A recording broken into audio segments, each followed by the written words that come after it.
어머님, 오래 가실 것 같지도 않고 그 전에 정리해야죠. 이 말을 한 사람은 20년간 시어머니를 헌신적으로 모셔온 며느리였습니다. 동네에서는 효부로 소문이 자자했고 구청 효부상 후보에까지 올라간 사람이었습니다. 설날이면 시어머니를 모시고 가족 사진을 찍었고 요양원비는 자기가 직접 낸다고 친척들 앞에서 큰 소리를 쳤습니다. 명절마다 고급 한복을 입고 시어머니 손을 잡는 사진을 카톡에 올렸고 동네 경로당에서도 그 며느리 정말 대단하다는 칭찬이 자자했습니다. 누가 봐도 완벽한 며느리, 누구도 의심하지 않은 효부. 구청에서 제작한 효행사례 홍보 영상에도 출연했습니다. 카메라 앞에서 시어머니의 손을 잡고 환하게 웃는 며느리의 모습을 보고 사람들은 감동했습니다. 이런 며느리가 있다니 시어머니가 복이 많으시다고요. 그런데 이 며느리가 시어머니 요양원 병실에서 몰래 한 전화통화, 그 내용을 우연히 듣게 된 사람이 있었습니다. 하필이면 그날, 그 시간에 그 비상계단 앞을 지나가던 사람, 시어머니의 딸이었습니다. 42살 은주, 시어머니의 딸. 이 여자의 사연부터 들으시면 가슴이 먹먹해지실 겁니다. 남편을 5년 전에 잃었습니다. 장례를 치르고 남은 것은 빚 3천만 원과 텅 빈 집뿐이었습니다. 시장 골목 끝 3평짜리 가게에서 반찬 가게를 혼자 운영하고 있었습니다. 직원도 없이 주방과 카운터를 혼자 오갔습니다. 새벽 4시에 일어나 반찬을 만들고 밤 10시에 가게 셔터를 내리는 생활을 3년째 반복하고 있었습니다. 쉬는 날은 없었고 몸이 아파도 가게를 열었습니다. 손목에 파스를 붙이고 칼을 잡았고 허리가 아파 똑바로 서지 못하는 날에도 도마 앞에 섰습니다. 하루라도 문을 닫으면 그달 이자를 못 내니까요. 유일한 가족은 요양원에 계신 78살 어머니뿐이었습니다. 한 달에 2번 은주는 직접 만든 깻잎찜을 들고 어머니 면회를 갔습니다. 어머니가 가장 좋아하던 반찬이었습니다. 어머니에게 배운 레시피 그대로 간장 양념에 마늘을 넉넉히 넣어 만들었습니다. 이른 새벽에 반찬을 만들면서 가장 먼저 정성껏 담는 것이 어머니 면회용 깻잎찜이었습니다. 팔아야 할 반찬보다 어머니 것을 먼저 챙겼습니다. 그런데 어머니는 매번 은주를 밀어냈습니다. 반찬통을 바닥에 던지고 팔을 때리고 나가라고 소리를 질렀습니다. 한 번은 깻잎찜이 벽에 튀어 은주의 옷에 묻었습니다. 양념 냄새가 밴 옷을 입고 버스를 타고 돌아오는 길이 매번 길었습니다. 빈 반찬통을 안고 창밖을 보면서 눈물을 삼켰습니다. 치매 진단을 받은 뒤로 어머니는 딸을 알아보지 못하는 것처럼 보였습니다. 간호사들은 치매 환자분들이 가끔 그러신다며 은주를 위로했습니다. 면회가 끝나고 요양원 복도에서 혼자 울면서도 은주는 다음 면회일을 손꼽아 기다렸습니다. 어머니니까요. 그 어머니가 시장에서 장사하면서 혼자 2 남매를 키워냈으니까요. 새벽에 나가서 밤에 들어오면서도 딸 도시락은 빠뜨린 적이 없었으니까요. 은주의 반찬 가게 레시피가 전부 어머니에게서 배운 것이니까요. 어머니가 밀어내도 때려도 소리를 질러도 은주는 갔습니다. 깻잎찜을 들고. 그런 은주가 그날 면회를 갔다가 비상계단에서 며느리의 전화 통화를 듣게 됩니다. 치매 진단서는 이미 뗐고 토지 위임장의 지장만 받으면 된다. 요양원비를 올려서 딸이 면회 못 오게 만들어라. 솔직히 오래 가실 것 같지도 않고 그 전에 정리해야 한다. 8억짜리 토지 3필지를 빼돌릴 계획이 그 통화 안에 전부 담겨 있었습니다. 은주는 떨리는 손으로 핸드폰을 꺼내 녹음을 시작했습니다. 3분 42초. 비상계단에 쪼그려 앉아 심장이 터질 것 같았지만 손을 떼지 못했습니다. 이 짧은 녹음 파일 하나가 나중에 상상도 못한 방식으로 쓰이게 됩니다. 200명이 지켜보는 공개석상에서 스피커를 통해 며느리의 육성이 그대로 흘러나오는 그 순간을 상상해 보세요. 어디서 어떻게 쓰이는지 끝까지 보시면 알 수 있습니다. 더 충격적인 것은 따로 있었습니다. 며느리가 요양원에 제출한 보호자 변경 동의서를 확인하니 불과 일주일 전에 보호자가 딸에서 아들로 바뀌어 있었습니다. 은주는 이 사실을 전혀 몰랐습니다. 며느리는 은주 몰래 오빠를 앞세워 어머니의 모든 권한을 가져간 것이었습니다. 요양원비를 결정하는 권한, 면회를 제한하는 권한, 시설을 옮기는 권한까지 전부. 동시에 요양원비를 50만 원 인상한다는 문자가 날아왔습니다. 이미 이자도 버거운 은주에게 50만 원은 숨통을 조이는 줄이었습니다. 면회를 포기하게 만들고 결국 어머니와의 연결고리를 끊어버리려는 계산이었습니다. 가족 단체 카톡방에서는 은주를 불효녀로 몰아갔습니다. 며느리가 올린 한마디에 친척들이 돌아가며 은주를 비난했습니다. 요양원비도 제때 못 내면서 면회는 왜 가냐고, 어머니가 널 보면 흥분한다고, 차라리 안 가는 게 효도라고. 큰 고모, 작은 삼촌, 사촌 언니, 연락도 안 하던 먼 친척까지 줄줄이 한마디씩 보탰습니다. 가장 아팠던 건 오빠였습니다. 전화를 걸어도 받지 않았고 문자를 보내도 답이 없었습니다. 한 집에서 자란 오빠가, 어릴 때 학교 앞에서 동생을 기다려주던 오빠가 며느리 편에 서서 동생을 외면한 것이었습니다. 은주 편을 들어주는 사람은 단 한 명도 없었습니다. 남편도 없고 형제에게도 버림받고 어머니에게조차 밀려나는 42살 여자. 가진 것이라고는 빚과 반찬 가게와 핸드폰 안에 녹음 파일 하나뿐이었습니다. 그런데 바로 이 녹음 파일이 모든 것을 바꿔놓게 됩니다. 그런데 며칠 뒤 어머니의 빈집을 정리하러 갔다가 장롱 맨 아래칸에서 낡은 과자 상자 하나를 발견합니다. 2년 넘게 아무도 살지 않은 집이었습니다.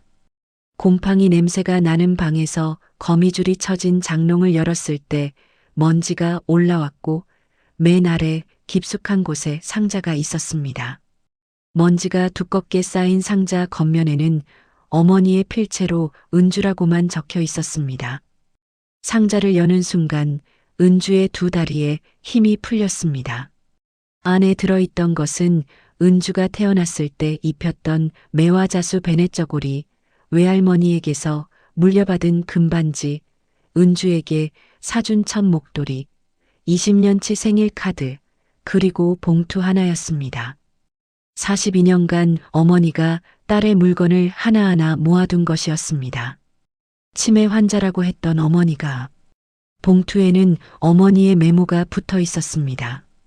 은주야, 엄마 정신이 있을 때 준비해둔다.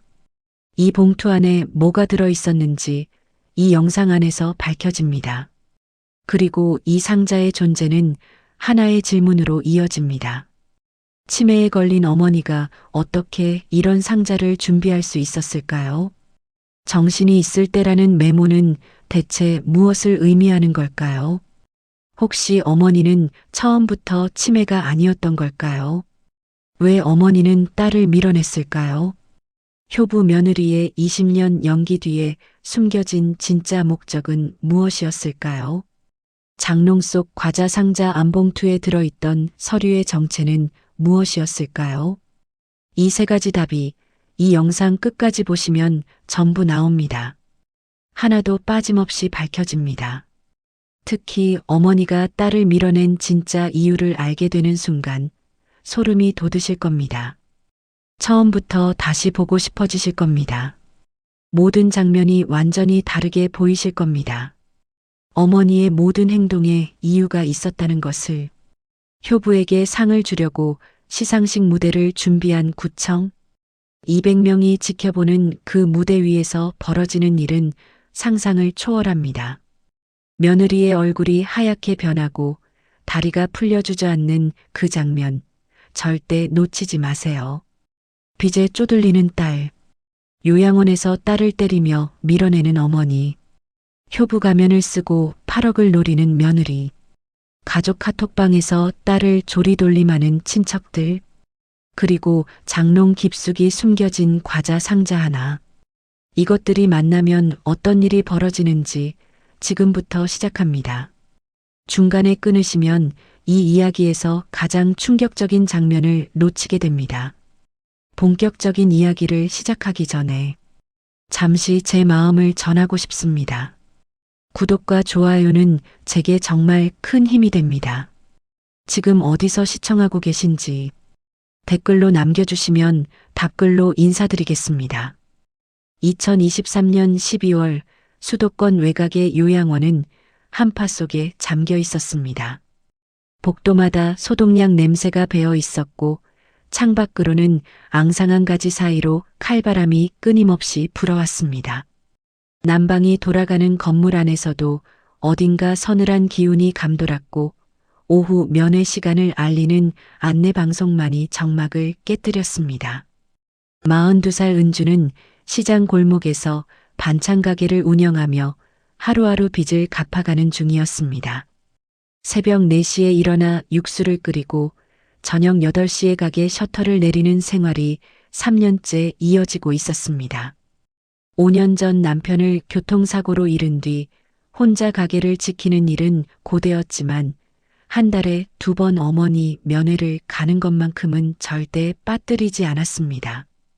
면회 전날이면 어머니가 좋아하던 깻잎찜과 도라지 무침을 따로 싸두었고 시장 단골들도 그 사정을 알기에 면회 날만큼은 일찍 보내주곤 했습니다.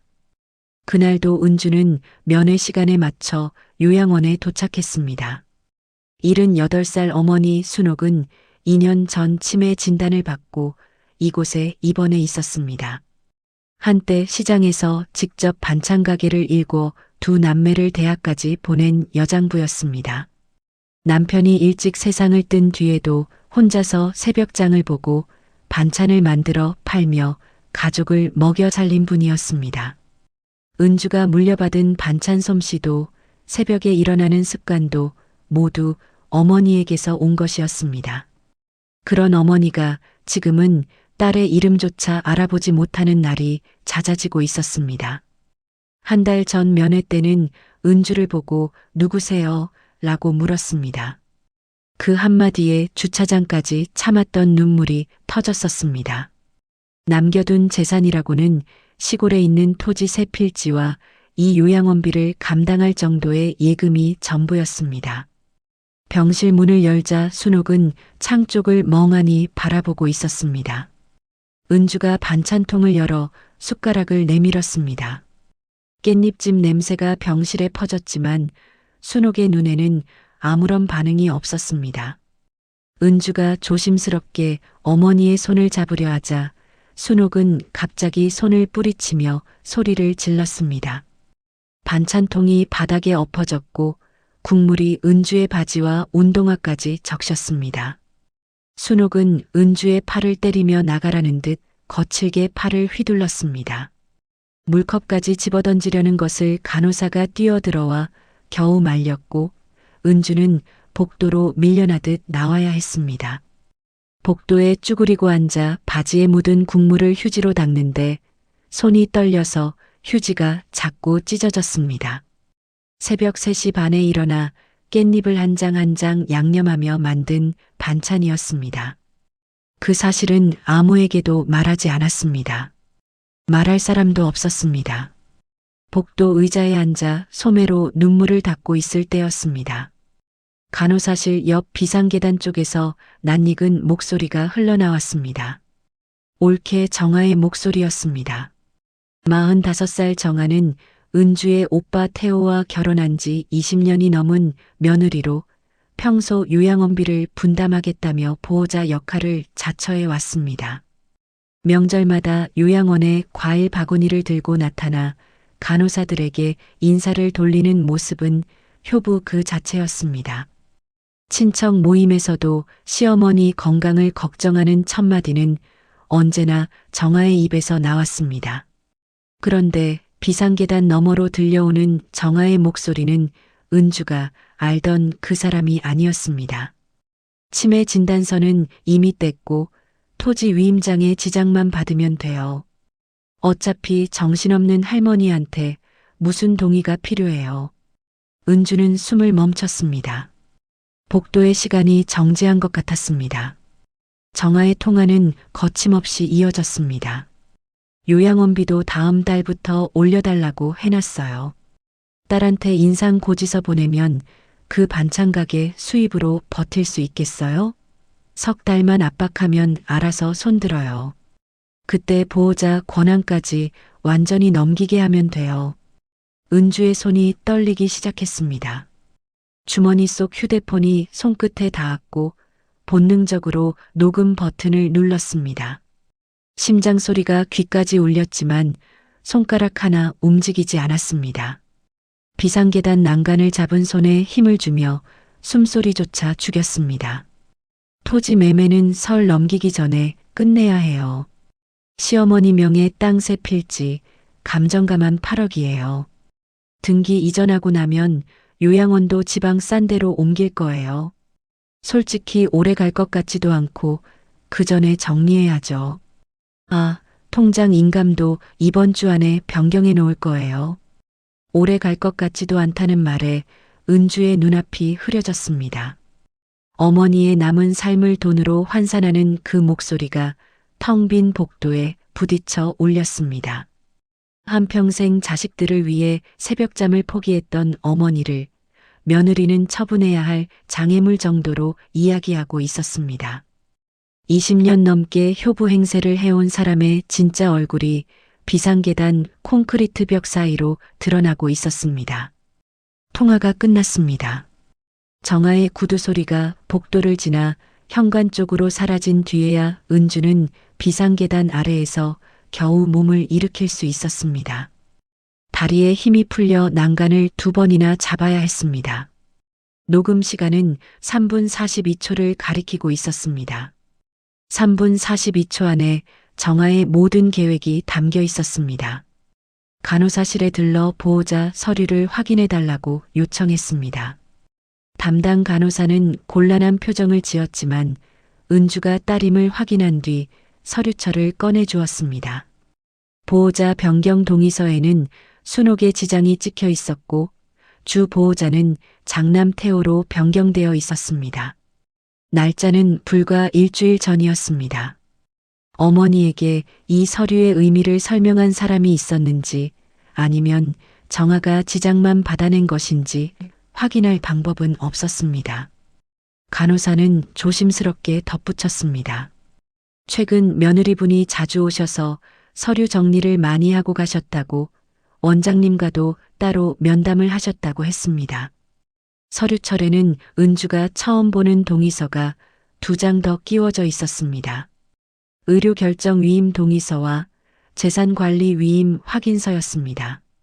두 서류 모두 순옥의 지장이 찍혀 있었고 날짜는 보호자 변경 동의서와 같은 날이었습니다. 하루 만에 3장의 서류가 처리된 것입니다. 은주는 서류를 한 장씩 사진으로 찍었습니다.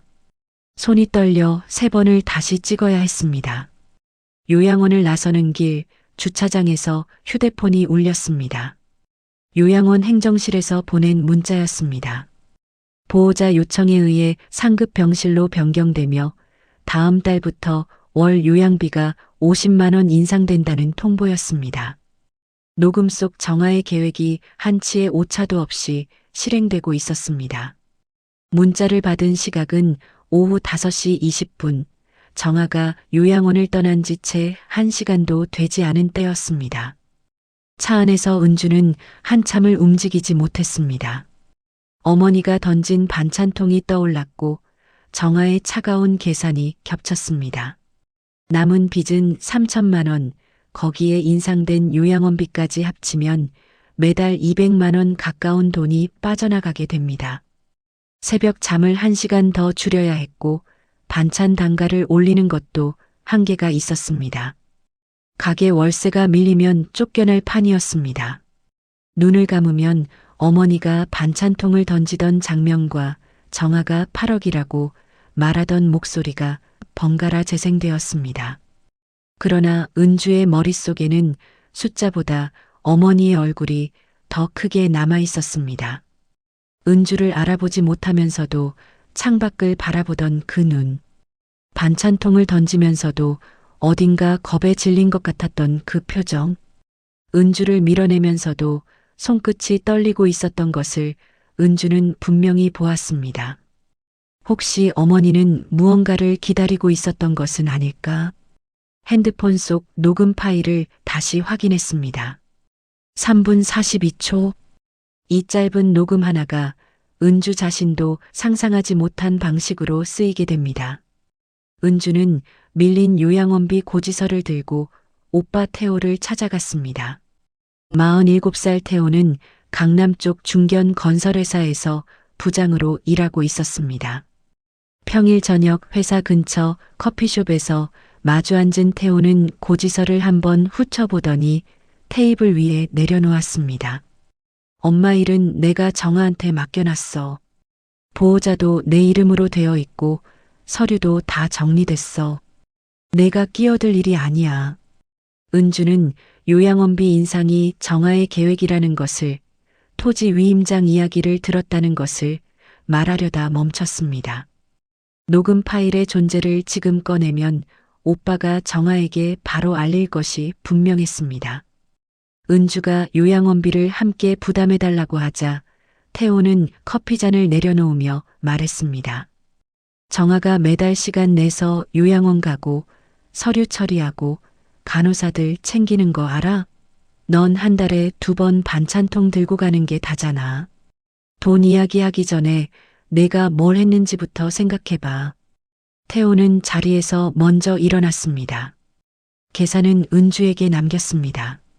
장남의 권위를 방패 삼아 책임을 거부하는 태호의 태도는 20년 전이나 지금이나 달라진 게 없었습니다. 어머니가 아프기 전에도 태호는 명절 용돈 한 번 보내지 않았고 어머니 생신 때도 정아가 보낸 과일 한 상자로 둘의 몫을 대신했습니다. 그런데 보호자 서류에는 태호의 이름이 올라가 있었습니다. 은주는 커피값 12,000원을 계산하고 가게를 나왔습니다. 바깥 공기가 폐를 찔렀지만 그보다 오빠의 마지막 말이 더 아팠습니다. 그날 밤 가족 카카오톡 단체방에 정아의 메시지가 올라왔습니다. 은주 씨가 요양원비 때문에 오빠한테 찾아왔다면서요. 형편이 어려우시면 솔직하게 말씀하시지 라는 내용이었습니다. 뒤이어 이모와 큰고모의 메시지가 줄줄이 달렸습니다. 반찬 가게 하면서 어머니 요양원비도 못 내냐. 효도는 입으로 하는 게 아니다. 정아 씨가 얼마나 고생하는지 모르냐. 심지어 삼촌까지 가세했습니다. 은주가 어릴 때부터 고집이 세서 문제였다며 오빠 부부 말을 따르라는 충고였습니다. 1시간도 안 되어 은주는 불효녀로 낙인이 찍혔습니다. 정아는 마지막에 웃는 이모티콘을 붙이며 은주 씨 힘내세요 라고 적었습니다. 그 한 줄이 가장 잔인했습니다. 은주는 하나하나 읽다가 화면을 껐습니다. 변명을 타이핑하다 지우기를 3번 반복한 뒤 결국 아무 답도 하지 않았습니다. 녹음 파일을 올리면 한 방에 뒤집을 수 있었지만 지금은 때가 아니라는 것을 알고 있었습니다. 혼자라는 사실이 이렇게까지 선명하게 느껴진 적은 없었습니다. 남편이 살아있었다면 적어도 같이 분해해줄 사람 한 명은 있었을 것입니다. 가게 잠자리에 누워 천장을 보는데 요양원에서 어머니가 은주의 팔을 때리던 감촉이 아직 남아 있었습니다. 며칠 뒤 은주는 어머니의 빈집을 정리하러 갔습니다. 요양원 입원 이후 2년 넘게 비어있던 연립주택은 먼지가 켜켜이 쌓여 있었습니다. 현관문을 열자 퀴퀴한 냄새와 함께 어머니가 살던 시간의 흔적이 그대로 남아 있었습니다. 거실 벽에는 은주가 초등학교 때 그린 그림이 아직 걸려 있었고 신발장 위에는 돌아가신 아버지의 사진이 놓여 있었습니다. 부엌 싱크대에는 어머니가 마지막으로 쓰던 고무장갑이 걸려 있었고 냉장고 문에는 은준의 반찬가게 개업 때 찍은 사진이 자석으로 붙어 있었습니다. 은주는 냉장고 사진 속 자신과 어머니의 얼굴을 한참 들여다보았습니다. 그때 어머니는 은주의 앞치마를 고쳐 매주며 웃고 있었습니다. 안방으로 들어갔습니다. 어머니의 옷장과 장롱이 나란히 서 있었고 화장대 위에는 머리핀 몇 개와 오래된 크림통이 먼지를 뒤집어 쓰고 있었습니다. 은주는 버릴 것과 보관할 것을 나누기 시작했습니다. 옷장 안에는 어머니가 시장에서 입던 앞치마와 외출복이 빼곡했고 그 사이사이에 은주가 어릴 때 선물한 스카프와 장갑이 고이 접혀 있었습니다. 싸구려 스카프를 20년 넘게 간직하고 있었다는 사실에 코끝이 시큰해졌습니다. 스카프에는 은주가 중학교 2학년 때 용돈을 모아 어머니 생일에 선물한 카드가 함께 접혀 있었습니다. 엄마 사랑해요 라는 글씨가 빗바래져 있었지만 읽을 수 있었습니다. 어머니는 카드까지 버리지 않고 간직한 것이었습니다. 장롱을 열었습니다. 윗칸에는 이불과 계절옷이 정리되어 있었고 아래칸은 신문지와 비닐로 꼼꼼하게 감싼 물건들이 빼곡했습니다. 맨 아래칸 구석, 장롱 바닥에 거의 붙어 있는 위치에 낡은 과자 상자 하나가 들어 있었습니다. 상자를 꺼내자 예상보다 무거웠습니다. 상자 겉면에는 어머니의 필체로 은주라고만 적혀 있었고 테이프로 꼼꼼하게 봉인되어 있었습니다. 누군가 열어본 흔적은 없었습니다. 신문지를 벗기자 가장 먼저 눈에 들어온 것은 노란색 베네 저고리였습니다. 솜이 뭉쳐 있었지만 바느질은 또렷했고 앞섭에 작은 매화 자수가 놓여 있었습니다. 은주의 것이었습니다. 어머니가 직접 지어 입혔다는 이야기를 어릴 적 한 번 들은 기억이 있었습니다. 베네 저고리 아래에는 오래된 금반지 하나가 한지에 쌓여 있었습니다. 어머니가 결혼할 때 외할머니에게 받은 것이라 했습니다. 팔아서 생활비에 보탤 수도 있었을 텐데 어머니는 끝까지 간직하고 있었습니다. 그리고 그 아래 꼭 찾으라는 메모가 붙은 갈색 봉투가 나왔습니다. 메모는 어머니의 필체였습니다. 떨리는 손으로 봉투를 열자 서류 여러 장이 나왔습니다. 토지 등기부등본 사본 3장, 정아에게 건넨 적 없는 위임장 원본 1장, 그리고 통장 비밀번호와 인감 보관 위치를 적어둔 메모지가 들어 있었습니다. 위임장 원본을 자세히 보니 어머니의 서명과 지장이 찍혀 있었지만 위임 대상자라는 비어 있었습니다. 정아가 요양원에서 사용한 위임장은 이 원본을 복사하여 대상자를 채워 넣은 위조본이라는 뜻이었습니다. 토지 등기부등본 사본에는 어머니가 형광펜으로 밑줄을 그어 놓은 부분이 있었습니다. 소유권 이전에는 본인의 인감증명서가 필요하다는 조항이었습니다. 어머니는 법적 절차까지 공부한 뒤 이 상자를 꾸린 것이었습니다.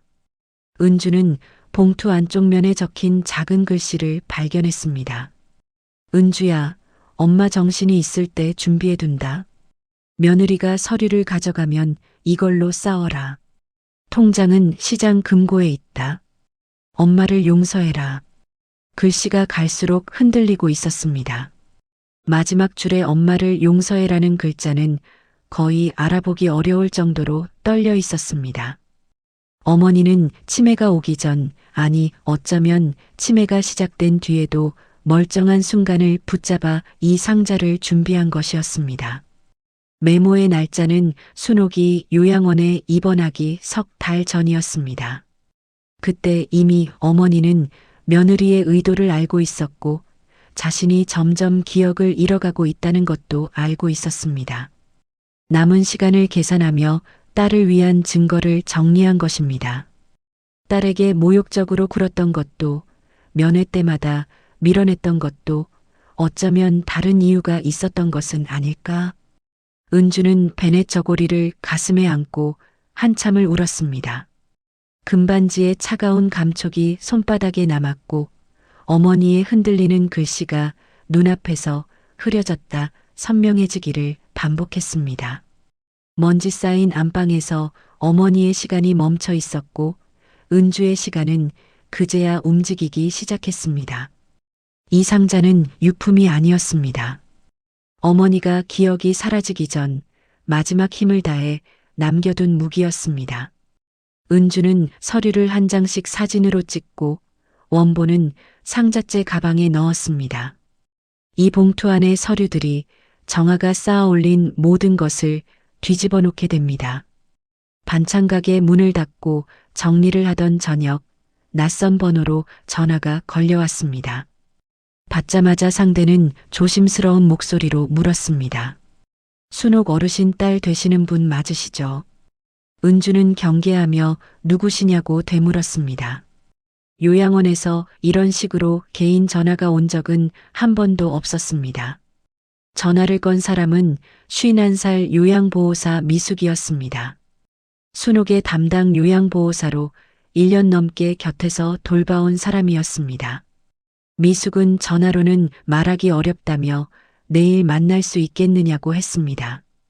은주는 망설였지만 어머니 이름을 꺼낸 상대를 그냥 넘길 수 없었습니다. 다음 날 오후 시장 골목 끝 분식집에서 미숙을 만났습니다. 미숙은 요양보호사 조끼를 벗고 평상복 차림이었지만 손에는 메모가 빼곡한 수첩을 들고 있었습니다. 앞치마 차림 그대로 온 은주를 보며 잠시 말을 잇지 못했습니다. 미숙도 사정이 있는 사람이었습니다. 8년 전 자신의 시어머니를 요양원에서 잃었고 그때 제대로 돌봐드리지 못한 후회가 이 일을 시작하게 된 이유라고 했습니다. 테이블 위 떡볶이가 식어갈 때쯤 미숙이 본론을 꺼냈습니다. 며느리분이 면회 오시는 날이면 어르신 상태가 달라져요. 그날만 되면 식사를 거부하시고 밤에 잠을 못 주무세요. 미숙은 처음에는 치매 증상의 일부라고 생각했다고 했습니다. 하지만 패턴이 너무 규칙적이었습니다. 정아가 오는 날 전후로만 순옥의 상태가 급격히 나빠졌고 정아가 다녀간 뒤에는 며칠간 누구에게도 손을 내밀지 않았습니다. 한 번은 며느리분이 병실에 혼자 계실 때 문 앞을 지나갔는데요. 어르신한테 뭐라고 하시는 소리가 들렸어요. 여기서 나가고 싶으면 가만히 있으라고, 딸한테 전화하면 더 안 좋은 데로 보낸다고요. 은주는 숟가락을 놓았습니다. 어머니가 면회 때마다 은주를 밀어낸 이유가 거기 있었습니다. 며느리 앞에서 딸과 가까운 모습을 보이면 더 나쁜 일이 생긴다는 공포가 어머니를 지배하고 있었던 것입니다. 깻잎찜을 던진 것도 팔을 때린 것도 딸을 보호하기 위한 어머니의 방식이었을지 모릅니다. 은주는 그날 요양원 복도에서 삼킨 눈물의 무게가 갑자기 달라지는 것을 느꼈습니다. 미숙의 이야기는 거기서 끝나지 않았습니다. 정아는 요양원 직원들에게 간식과 명절 선물을 돌리며 관계를 관리했지만 병실 안에서는 전혀 다른 사람이었습니다. 순옥의 식사 시간을 일부러 늦춰달라고 요청한 적이 있었고 이유는 어르신이 저녁 늦게 드시는 게 편하시다는 것이었습니다. 실제로는 저녁 식사를 건너뛰게 만드는 효과가 있었습니다. 겨울인데도 이불을 얇은 것으로 바꿔달라고 한 적도 있었습니다. 어르신이 열이 많으시다는 핑계였지만 미숙이 밤에 확인하면 순옥은 몸을 웅크린 채 떨고 있었습니다. 미숙은 몰래 담요를 덮어드렸고 다음날 정아가 오면 다시 치워야 했습니다. 한 번은 순옥이 복용하던 수면 보조제를 처방 없이 추가로 가져온 적도 있었습니다. 미숙이 거부하자 정아는 웃으며 말했습니다. 어머니가 밤에 돌아다니셔서 위험하다고, 다른 환자분들에게 피해가 간다고요. 저도 가족 일에 끼어드는 게 맞나 고민을 많이 했어요. 그런데 어르신이 한 번은 제 손을 꼭 잡고 놓지 않으셨어요. 그러면서 아주 작은 목소리로 말씀하셨어요. 은주라고요. 그 한마디가 며칠을 잊히지 않아서 결국 전화를 드린 거예요. 은주는 고개를 숙이고 한참을 말하지 못했습니다. 어머니는 모든 것을 잊어가면서도 딸의 이름만큼은 놓지 않고 있었습니다. 미숙에게서 받은 정보를 정리한 은주는 법률구조공단을 찾아갔습니다. 접수 창구에서 사정을 설명하자 담당자는 노인학대 전문 공익 변호사를 연결해 주었습니다. 38살 변호사 한지원은 법률구조 사건만 5년째 맡고 있는 사람이었습니다. 은주가 가져온 녹음 파일과 서류 사진, 장롱에서 발견한 위임장 원본을 하나하나 확인했습니다. 녹음 파일을 재생하는 동안 지원의 표정이 굳어졌습니다. 녹음 파일은 사문서 위조와 재산 편취 의도를 입증하는 데 쓸 수 있습니다. 위임장 원본과 요양원 서류를 대조하면 위조 사실이 드러나고요. 다만 이것만으로는 학대 입증이 어렵습니다. 요양보호사의 증언과 함께 통장 이체 내역을 확보해야 합니다. 변호사 지원의 조언에 따라 은주는 어머니 명의 통장의 이체 내역 조회를 신청했습니다. 금융감독원에 민원을 넣고 가족관계 증명서를 첨부하여 딸로서의 조회 권한을 확보했습니다. 결과는 일주일 뒤에 나왔고 내용은 상상 이상이었습니다. 지난 1년간 순옥의 통장에서 정하명의 계좌로 이체된 금액만 3,200만 원이었습니다. 매달 200만 원에서 300만 원씩 요양비 명목으로 빠져나갔지만 실제 요양원에 납부된 금액은 그 절반에도 미치지 않았습니다. 차액은 고스란히 정아의 개인 계좌에 남아 있었습니다. 은주가 허리를 졸라매며 보낸 추가 요양원비도 결국 정아의 주머니로 들어간 것이었습니다. 더 충격적인 것은 순옥의 기초연금까지 정아의 계좌로 자동이체 설정이 되어 있었다는 사실이었습니다. 매달 32만 원씩 입원 이후 2년간 빠져나가고 있었습니다. 거기에 순옥이 가입해둔 장례보험의 수익자도 정아로 변경되어 있었습니다. 변경 일자는 순옥의 치매 진단 한 달 뒤였습니다. 진단서를 받자마자 움직인 것이었습니다. 어머니의 살아있는 시간뿐 아니라 죽은 뒤의 돈까지 미리 손을 대놓은 것이었습니다. 변호사 지원은 이체 내역 사본을 정리하며 말했습니다. 이 정도면 단순 가족 분쟁이 아니라 노인 재산 착취에 해당합니다. 형사 고발도 가능한 수준이에요. 은주는 고개를 끄덕였지만 마음 한쪽이 무거웠습니다. 오빠도 알고 있었을까? 아니, 정아가 혼자 한 것이라고 믿고 싶었습니다. 그 무렵 은주는 뜻밖의 소식을 접했습니다. 시장 단골 중 한 분이 구청 게시판에서 본 포스터를 사진으로 보내왔습니다. 효부상 시상식 후보자 소개란에 정아의 얼굴이 실려 있었습니다. 시어머니를 헌신적으로 돌보는 며느리의 미담이라는 제목 아래 정아는 환하게 웃고 있었고 사진 속 배경은 요양원 병실이었습니다. 구청 홍보 영상 촬영도 이미 완료된 상태였습니다. 은주는 포스터를 들여다보며 손이 떨렸습니다. 약을 빼돌리고 이불을 치우고 기초연금과 장례보험까지 가로챈 사람이 효부상 후보에 올라 있었습니다. 시상식은 한 달 뒤로 예정되어 있었고 지역 언론 취재도 확정된 상태였습니다.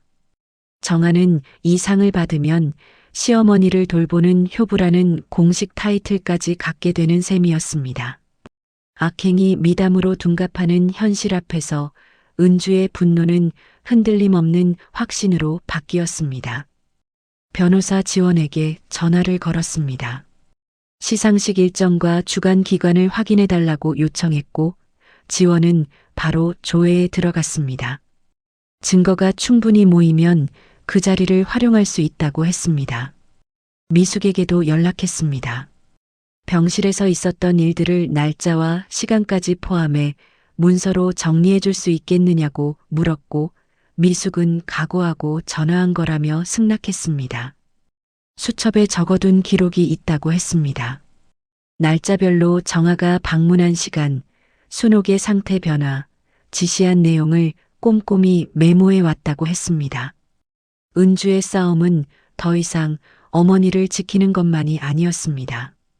거짓으로 포장된 효도의 가면을 공개적으로 벗기는 일이 되어가고 있었습니다. 녹음 파일, 위조 위임장, 통장 이체 내역, 요양보호사의 증언. 흩어져 있던 조각들이 하나의 그림으로 모이고 있었습니다. 그리고 그 가면이 벗겨지는 자리가 은주 자신도 예상하지 못한 곳이 됩니다. 여기까지 보셨으면 구독 안 하신 분들 구독 눌러주세요. 은주는 장롱 상자에 베넷 저고리와 함께 들어있던 일기장을 펼쳤습니다. 표지가 다른 갈색 수첩이었고 첫 페이지에는 날짜가 적혀 있었습니다. 순옥이 요양원에 입원하기 넉 달 전이었습니다. 글씨는 처음에는 또렷했지만 페이지가 넘어갈수록 흔들리고 있었습니다. 첫 번째 기록은 이랬습니다. 며느리가 통장 인감을 달라고 했다. 거절했더니 태호를 시켜 압박했다. 아직은 버틸 수 있다. 은주에게 연락하면 며느리가 은주한테 해코지할까봐 참는다. 은주는 페이지를 넘겼습니다. 다음 기록은 보름 뒤였습니다. 기억이 가끔 끊긴다. 오늘은 아침에 뭘 먹었는지 생각이 안 났다. 병원에 갈 수 없다. 가면 며느리가 진단서를 이용할 것이다. 내가 할 수 있을 때 증거를 정리해야 한다. 세 번째 기록에서 은주의 손이 멈췄습니다. 오늘부터 치매인 척 하기로 했다. 며느리가 나만 보면 재산 이야기를 한다. 내가 정신이 멀쩡한 것을 알면 직접 손을 쓸 것이다. 바보가 되면 경계를 풀 것이고 그 사이에 증거를 모은다. 은주에게 미안하다. 딸 앞에서도 연기해야 한다. 그래야 며느리가 은주를 의심하지 않는다. 어머니는 치매를 연기하고 있었습니다. 재산을 노리는 며느리의 시선을 자신에게 고정시키고 딸을 분쟁에서 떼어내기 위한 선택이었습니다. 어머니는 자신이 무너지는 것을 감수하면서 딸 앞에 방패를 세운 것이었습니다. 면회 때마다 은주를 밀어내고 반찬통을 던지고 소리를 지른 것이 전부 연기였습니다. 딸이 자신에게 가까이 오면 며느리가 은주까지 표적으로 삼을 것을 알았기 때문입니다. 일기는 계속되었습니다. 밤마다 정신을 붙잡고 기록을 남겼다는 내용이 반복되었습니다. 어떤 날은 오늘은 진짜로 기억이 안 나서 무서웠다. 화장실 위치를 잊어버렸다고 적혀 있었습니다. 또 어떤 날은 며느리가 야심한 밤에 병실에 와서 질문을 던졌다고 기록되어 있었습니다. 시어머니 통장 비밀번호가 뭐예요? 토지 관리는 누가 하고 있어요? 순옥은 멍한 표정을 유지하며 간신히 연기를 이어갔다고 적었습니다. 들킬 뻔한 밤이 3번이나 있었다고요. 한 번은 며느리가 갑자기 은주 이름을 불렀는데 순옥이 무의식적으로 고개를 돌린 적이 있었습니다. 정아가 의심스러운 눈으로 쳐다봤지만 순옥은 다시 멍한 표정을 만들어 넘겼다고 적혀 있었습니다. 어떤 날은 은주가 깻잎찜을 가져왔는데 던져야 했다. 냄새를 맡으니 눈물이 나왔다고 적혀 있었습니다. 내가 만들어준 레시피대로 만들었구나. 라는 문장이 그 뒤에 이어졌습니다. 그 문장 옆에는 잉크가 번진 자국이 남아 있었습니다.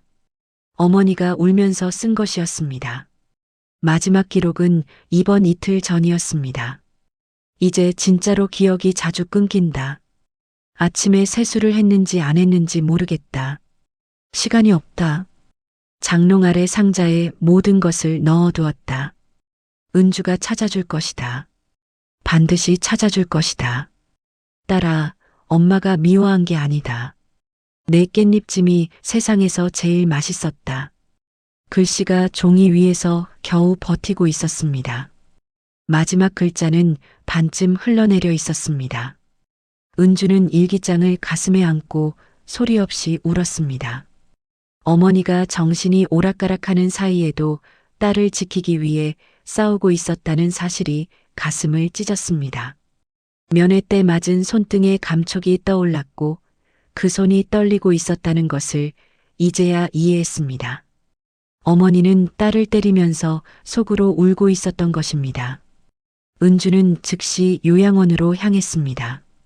어머니를 안아드리고 싶었습니다. 이제 다 알게 되었다고, 혼자 버티지 않아도 된다고 말하고 싶었습니다. 요양원에 도착해 병실 문을 열었을 때 순옥은 침대에 앉아 은주를 바라보았습니다. 순옥의 눈에 순간적으로 초점이 잡혔습니다. 은주가 천천히 다가가 어머니의 손을 잡자 순옥은 이번에는 뿌리치지 않았습니다. 거칠고 마른 손이 은주의 손을 꽉 잡았습니다. 은주야. 또렷한 목소리였습니다. 은주는 참았던 울음이 한꺼번에 터져 나왔습니다. 어머니가 딸의 이름을 부른 것은 반년 만이었습니다. 엄마, 다 찾았어요. 상자도 일기장도 다 봤어요. 순옥의 눈에서 눈물이 흘렀습니다. 입술이 달싹거렸지만 말이 되지 않았고 대신 은주의 손을 더 세게 쥐었습니다. 마르고 거친 손이었지만 그 안에 담긴 힘은 치매 환자의 것이 아니었습니다. 어머니는 딸이 왔다는 것을 알고 있었고 모든 것을 찾았다는 말을 알아듣고 있었습니다. 그 짧은 순간 요양원 병실의 형광등 아래에서 모녀는 반년간의 거리를 한꺼번에 좁혔습니다. 그 시간이 5분도 되지 않았습니다. 병실 문이 벌컥 열렸습니다. 정아가 서 있었습니다. 검은 코트에 가죽 가방을 든 차림이었고 은주와 순옥이 손을 잡고 있는 모습을 본 순간 입꼬리가 일그러졌습니다. 정아의 뒤에는 요양원 원장과 낯선 남자 둘이 함께 있었습니다. 남자들은 이송업체 직원이었습니다. 정아의 표정은 곧바로 차갑게 굳었고 원장은 시선을 피했습니다. 보호자 동의 하에 시설 변경이 결정됐습니다. 오늘 중으로 이송합니다. 정아가 서류 한 장을 내밀었습니다. 태호의 서명이 들어간 시설 변경 동의서였습니다. 이송 목적지는 지방의 요양시설이었고 시설명 옆에는 은주가 처음 보는 이름이 적혀 있었습니다. 정아는 은주를 보며 차가운 목소리로 말했습니다. 은주 씨, 보호자는 오빠예요. 보호자가 결정한 사항이니 방해하지 마세요. 은주가 어머니의 손을 놓지 않으려 했지만 낯선 남자 둘이 휠체어를 가져왔고 순옥은 강제로 옮겨졌습니다. 순옥이 은주를 향해 손을 뻗었지만 닿지 않았습니다. 은주가 붙잡으려 하자 정아가 앞을 가로막으며 말했습니다. 소란 피우시면 경찰 부르겠습니다. 보호자 동의서에 근거한 합법적 이송이에요. 복도를 지나 현관으로 나가는 동안 순옥의 입에서 은주의 이름이 반복되었지만 이송 차량의 문이 닫히자 소리는 끊겼습니다. 차가운 겨울 공기 속에서 어머니의 목소리가 사라지는 것을 은주는 멈춘 채로 지켜보았습니다. 은주는 주차장에서 차량 번호판을 찍었지만 차는 이미 도로로 빠져나간 뒤였습니다. 다리가 풀려 주차장 바닥에 주저앉았습니다. 코트 주머니에서 어머니가 쥐어주려던 손의 온기가 아직 남아 있었습니다. 5분 전까지 어머니의 손이 닿아 있었는데 눈앞에서 빼앗겼습니다. 며느리는 은주가 어머니를 면회한 사실을 이미 알고 있었고 오늘 만남이 있을 것을 예측하여 이송 인력과 서류를 미리 준비해 놓은 것이었습니다. 요양원 원장이 정아 쪽에 붙어 있다는 사실도 이제야 분명해졌습니다. 변호사 지원에게 전화를 걸었습니다. 손이 떨려 3번 만에 연결이 되었습니다. 상황을 듣고 지원의 목소리가 급해졌습니다. 이송시설의 등록 여부를 즉시 확인하겠다고 했습니다. 미숙에게도 연락해서 이송 기록을 요양원에서 확보하라고 했습니다. 그리고 한마디 덧붙였습니다. 시설 등록이 변경되기 전에 움직여야 합니다. 하루가 넘으면 접근 자체가 차단될 수 있어요. 오늘 밤이 마지노선입니다. 은주의 주머니에는 변호사의 명함과 미숙의 전화번호가 들어 있었습니다. 가방 안에는 어머니의 일기장과 장롱 상자에 서류 원본이 있었습니다. 그리고 핸드폰 안에는 3분 42초짜리 녹음 파일이 남아 있었습니다. 일장에서 요양원 비상계단에 숨어 녹음했던 그 파일 기억하시죠? 이 녹음이 쓰일 때가 다가오고 있었습니다. 변호사 지원에게서 전화가 온 것은 그날 밤 11시였습니다. 이송시설을 확인했는데 등록된 요양시설이 아닙니다. 지원의 목소리에는 긴장이 묻어 있었습니다.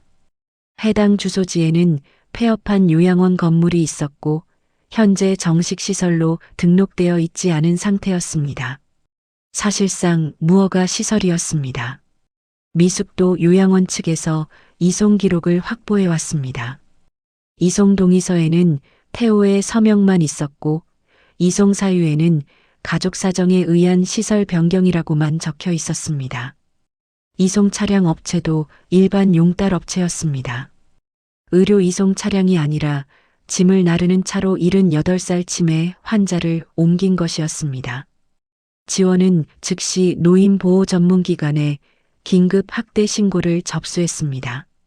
동시에 경찰에도 신고를 넣었습니다. 그러나 문제는 시간이었습니다. 내일 오전까지 해당 건물이 정식 시설로 등록 변경되면 보호자 동의하에 이루어진 합법적 이송으로 처리됩니다. 그렇게 되면 법적으로 접근할 근거가 사라지고 은주가 어머니를 데려올 수 있는 길이 막힌다고 했습니다. 오늘 밤 안에 현장을 확인하고 어머니의 상태를 기록해야 합니다. 은주는 망설이지 않았습니다. 반찬가게 셔터를 내리고 차 키를 집어들었습니다. 미숙도 동행하겠다고 했고 지원은 법적 조치에 필요한 서류를 준비해 새벽에 합류하기로 했습니다. 자정이 넘은 시각 은주의 차는 고속도로를 달리고 있었습니다. 조수석에는 미숙이 앉아 핸드폰으로 시설 주소를 검색하고 있었습니다. 내비게이션이 안내하는 목적지는 충청도 산간 지역의 외진 마을이었습니다. 도심에서 2시간 반 거리였습니다. 한겨울 새벽 고속도로에는 화물차 몇 대만이 간간히 지나갔고 앞유리에는 성에가 끼기 시작했습니다. 은주는 핸들을 잡은 손에 힘을 주었습니다. 어머니가 이 추위에 난방도 안 되는 곳에서 버티고 있을 생각을 하면 악셀을 더 밟게 되었습니다. 속도계가 140을 넘었지만 발을 떼지 못했습니다. 미숙이 조심스럽게 말했습니다. 혹시 위험한 상황이 생기면 어떡하냐고요. 은주는 대답 대신 핸드폰을 들어 보여주었습니다. 녹음 파일과 서류 사진, 통장 이체 내역 캡처가 모두 클라우드에 백업되어 있었습니다. 무슨 일이 생겨도 증거는 사라지지 않습니다. 미숙은 고개를 끄덕이며 자신의 수첩을 꺼내 들었습니다. 요양보호사로서 기록한 날짜별 학대 정황이 빼곡하게 적혀 있었습니다. 새벽 3시 내비게이션이 목적지 부근 도착을 알렸습니다. 국도에서 빠져나가 비포장도로를 200m쯤 올라가자 산자락에 붙은 2층짜리 건물이 나타났습니다. 간판은 떼어낸 흔적만 남아 있었고 주차장에는 이송 때 사용된 것으로 보이는 용달 차량 한 대가 서 있었습니다. 은주가 요양원 주차장에서 찍은 번호판과 일치했습니다. 건물 외벽의 페인트는 벗겨져 있었고 1층 창문 하나에서만 희미한 불빛이 새어나왔습니다. 인기척은 없었습니다. 관리하는 사람조차 상주하지 않는 것 같았습니다. 은주는 차에서 내리자마자 핸드폰 카메라를 켰습니다. 건물 외관, 간판 흔적, 용달 차량 번호판을 하나하나 촬영했습니다. 미숙은 건물 뒤편으로 돌아가 비상구와 창문 상태를 확인했습니다. 비상구는 안에서 잠겨 있었고 2층 창문은 방범창이 설치되어 있었습니다. 1층 현관문은 잠겨 있지 않았습니다. 문을 열자 소독약도 아닌 곰팡이와 먼지가 섞인 냄새가 쏟아졌습니다. 복도에는 조명이 없었고 핸드폰 손전등의 의지에 안으로 들어갔습니다. 첫 번째 방은 비어 있었고 매트리스 하나만 바닥에 놓여 있었습니다. 두 번째 방도 마찬가지였습니다. 난방은 완전히 꺼져 있었고 입김이 보일 정도로 실내가 차가웠습니다. 세 번째 방 문을 열었을 때 은주의 다리가 멈췄습니다. 어머니가 있었습니다. 얇은 담요 한 장을 몸에 감은 채 모로 누워 있었습니다. 방 안에는 간이 침대도 없이 바닥에 깔린 요 하나가 전부였습니다. 베개 대신 접은 수건이 머리 밑에 있었고 어머니가 입고 있던 요양원 환자복 위에는 아무것도 걸쳐져 있지 않았습니다. 입술이 갈라져 피가 맺혀 있었고 손등에는 수액 자국이 남아 있었지만 수액은 연결되어 있지 않았습니다. 방 구석에 놓인 물컵은 비어 있었고 마지막으로 물을 마신 것이 언제인지 알 수 없었습니다. 이마를 집자 체온이 심하게 낮았습니다. 미숙이 맥박을 확인했습니다. 약하지만 뛰고 있다고 했습니다. 탈수와 저체온이 동시에 진행된 상태였습니다. 이송된 지 반나절도 안 되어 이 지경이었습니다. 엄마, 은주 왔어요. 엄마, 눈 떠보세요. 은주의 목소리가 차가운 방 안에서 떨렸습니다. 미숙이 옆에서 눈물을 닦으며 담요를 찾았지만 방 안에는 어머니가 덮고 있던 얇은 것 외에 아무것도 없었습니다. 은주가 어머니의 손을 잡자 순옥의 손가락이 미세하게 움직였습니다.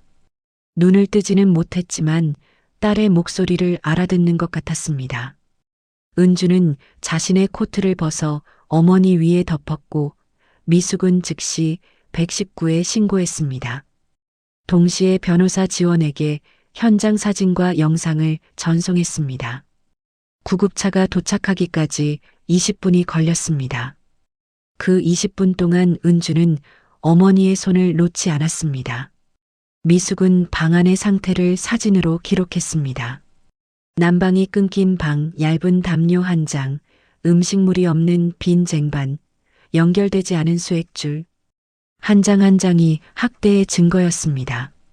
구급대원이 들어와 순옥을 들것에 옮겼습니다.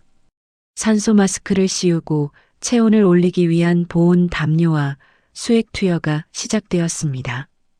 구급대원은 은주에게 환자분 보호자 맞으시냐고 물었고 은주는 딸입니다라고 대답했습니다. 그 두 글자를 말하는데 목이 메었습니다. 구급차에 실리는 순간 순옥이 은주의 손을 꽉 쥐었습니다. 눈은 여전히 감겨 있었지만 입술이 달싹거렸습니다. 다 가져왔지. 은주는 알아들었습니다. 상자를 찾았는지 서류를 확보했는지를 묻고 있었습니다. 어머니는 이 상황에서도 증거를 걱정하고 있었습니다. 은주는 어머니의 손을 두 손으로 감싸며 대답했습니다. 다 가져왔어요, 엄마. 다시는 안 놓을게요. 구급차가 새벽 도로를 달려 인근 종합병원으로 향했습니다. 은주는 구급차 안에서 어머니의 손을 잡은 채 변호사에게 문자를 보냈습니다. 어머니 구출 완료, 현장 증거 확보, 무허가 시설 확인, 환자 상태 위중. 지원은 즉시 답했습니다. 새벽 첫 차로 내려갑니다. 병원에서 만나요. 경찰에도 현장 보존 요청 넣었고 노인보호 전문기관 긴급조사관도 오전에 출동합니다. 미숙은 구급차 안에서도 핸드폰으로 시설 내부 영상을 편집해 클라우드에 올렸습니다. 증거가 사라지는 일은 없을 것이었습니다. 병원 응급실에서 순옥은 수액과 보온 치료를 받기 시작했습니다. 담당 의사는 검사 결과를 확인하며 표정을 굳혔습니다. 탈수가 심하고 저체온증 초기 단계입니다. 2, 3일만 더 늦었으면 장기 손상이 올 수 있었다고 했습니다. 은주는 응급실 복도 의자에 앉아 핸드폰을 들여다보았습니다. 새벽 5시 창밖이 조금씩 밝아오고 있었습니다. 효부상 시상식까지 2주일이 남아 있었습니다. 은주는 핸드폰 속 녹음 파일, 일기장 사진, 통장 이체 내역, 그리고 오늘 밤 촬영한 무허가 시설의 사진과 영상을 차례로 확인했습니다. 모든 조각이 모여 있었습니다. 정아가 쌓아 올린 거짓의 탑을 무너뜨릴 준비가 끝났습니다. 2주일 뒤 토요일 오후 2시 구청 대강당에는 효부상 시상식을 보기 위해 200여 명의 주민과 지역 언론이 모여 있었습니다. 무대 위에는 축하 화환이 줄지어 있었고 현수막에는 제12회 효행 실천 시상식이라는 글자가 걸려 있었습니다. 구청장이 축사를 마치고 사회자가 첫 번째 수상자를 호명했습니다. 시어머니를 헌신적으로 돌보며 지역사회의 효의 가치를 실천해 오신 박정아님을 무대 위로 모시겠습니다. 정아가 자리에서 일어났습니다. 연보라색 정장에 진주 귀걸이, 단정하게 올린 머리, 손에는 감사 인사를 적은 메모가 들려 있었습니다. 박수가 터졌고 정아는 환한 미소를 지으며 무대로 걸어 올라갔습니다. 구청 홍보 영상이 대형 스크린에 재생되기 시작했습니다. 영상 속에서 정아는 요양원 병실에서 시어머니의 손을 잡고 웃고 있었고 내레이션은 20년간 시어머니를 돌봐온 며느리의 아름다운 이야기라고 소개했습니다. 영상이 끝나고 사회자가 상패를 건네려는 순간이었습니다. 대강당 뒤쪽 문이 열렸습니다. 은주가 휠체어를 밀고 들어왔습니다. 휠체어에는 순옥이 앉아 있었습니다. 2주일간의 병원 치료로 혈색이 돌아온 순옥은 똑바로 앉아 정면을 바라보고 있었습니다. 은주의 옆에는 변호사 지원이 서류 가방을 들고 서 있었고 그 뒤로 미숙이 따라 들어왔습니다. 객석이 술렁였습니다. 사람들이 뒤를 돌아보기 시작했고 속삭임이 퍼졌습니다. 저 할머니 수상자 시어머니 아니야. 무대 위 정아의 얼굴에서 미소가 사라졌습니다. 은주와 눈이 마주친 순간 정아의 손에서 메모가 바닥에 떨어졌습니다. 정아의 입술이 파르르 떨렸지만 200명 앞에서 표정을 무너뜨릴 수는 없었습니다. 변호사 지원이 사회자에게 다가가 서류를 건넸습니다. 시상식 진행에 앞서 공개해야 할 사실이 있다며 마이크를 요청했습니다. 구청장이 당황한 표정으로 고개를 끄덕였고 사회자가 마이크를 넘겼습니다. 저는 순옥 어르신의 딸 은주 씨의 법률 대리인입니다. 지금 이 자리에서 효부로 표창받으려는 분이 실제로 어르신에게 무엇을 했는지 증거와 함께 공개하겠습니다. 대형 스크린에 새로운 화면이 떴습니다. 변호사가 준비한 자료가 순서대로 재생되기 시작했습니다. 첫 번째는 녹음 파일이었습니다.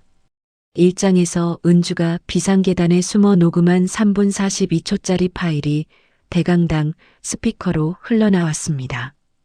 치매 진단서는 이미 뗐고 토지 위임장의 지장만 받으면 돼요. 정아의 목소리가 200명의 귀에 선명하게 들렸습니다. 딸한테 인상 고지서 보내면 그 반찬 가게 수입으로 버틸 수 있겠어요. 객석 앞줄에 앉아있던 주민이 입을 손으로 막았습니다. 솔직히 오래 갈 것 같지도 않고 그 전에 정리해야죠. 녹음이 끝나자 대강당의 탄식이 쏟아졌습니다. 3분 42초 안에 며느리의 모든 계획이 담겨 있었습니다. 두 번째는 위조 위임장이었습니다.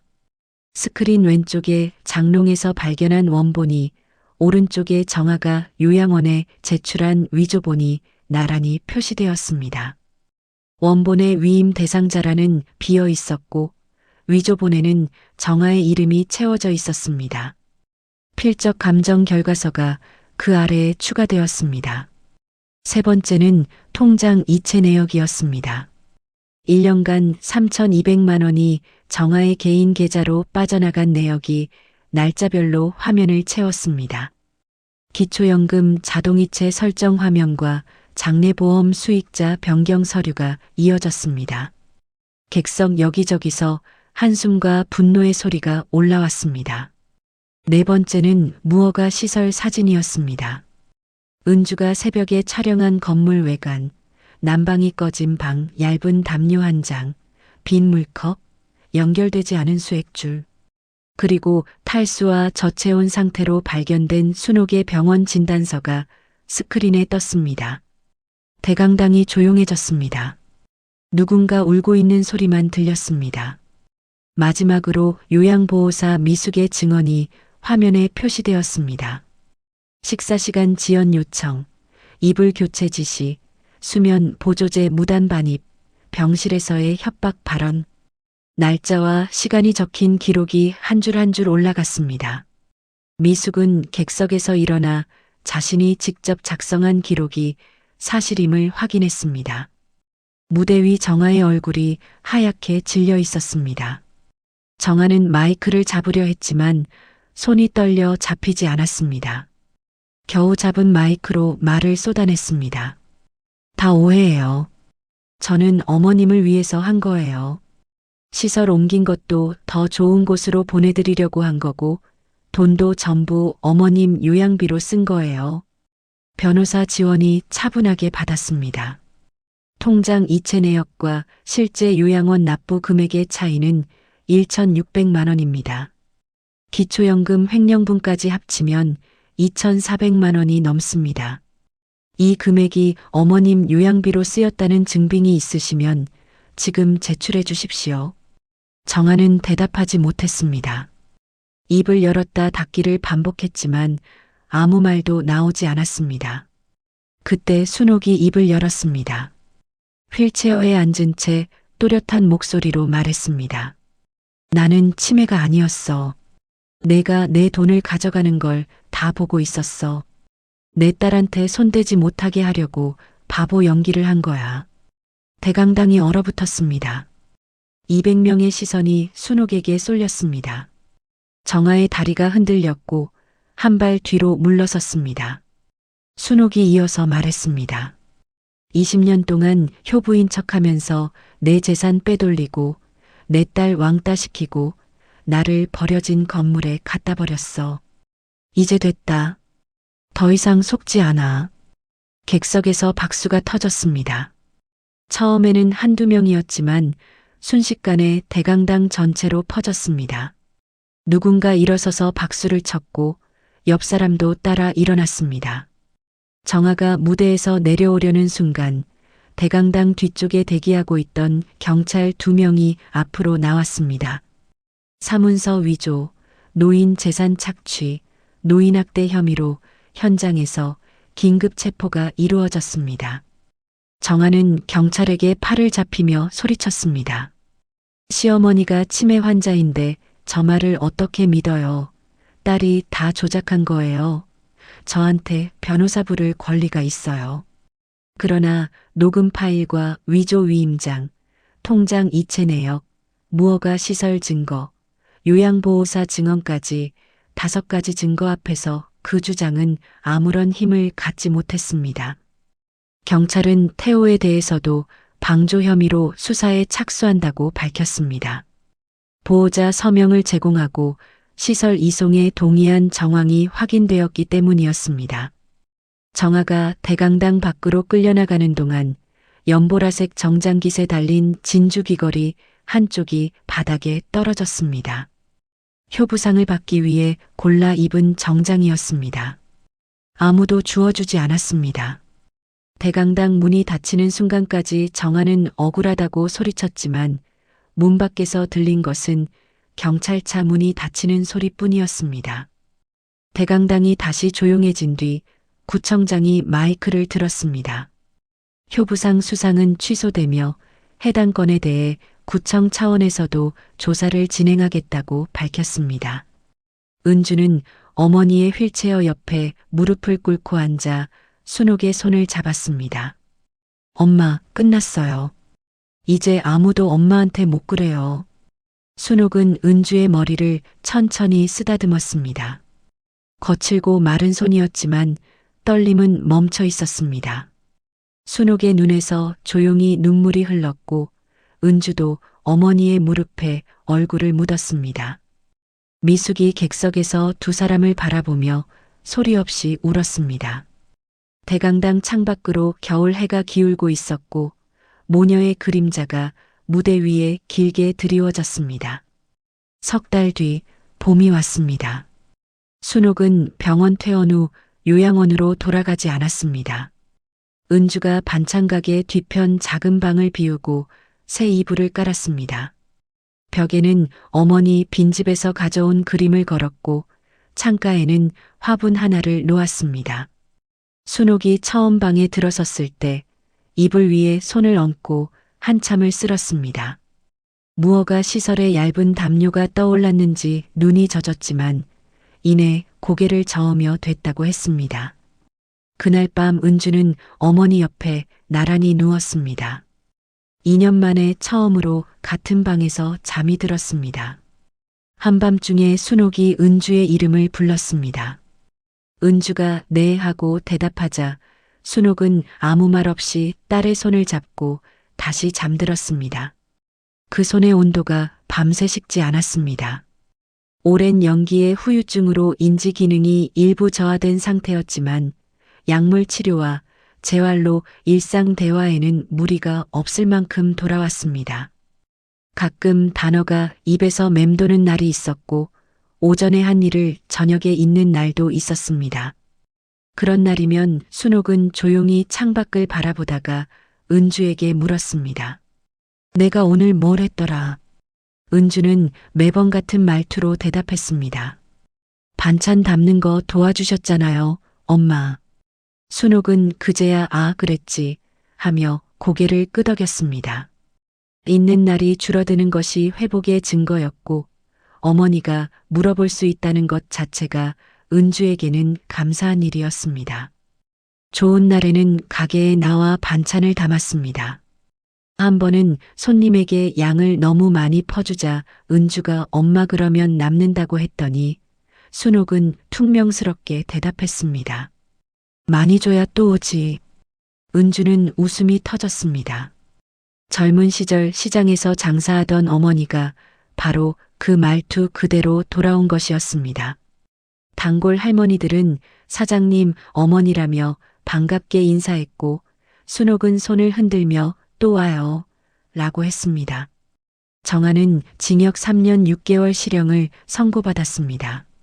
재판 과정에서 토지한 필지를 제3자에게 매매 계약까지 진행한 사실이 추가로 드러나면서 사문서 위조와 노인학대에 부동산 사기까지 더해졌습니다.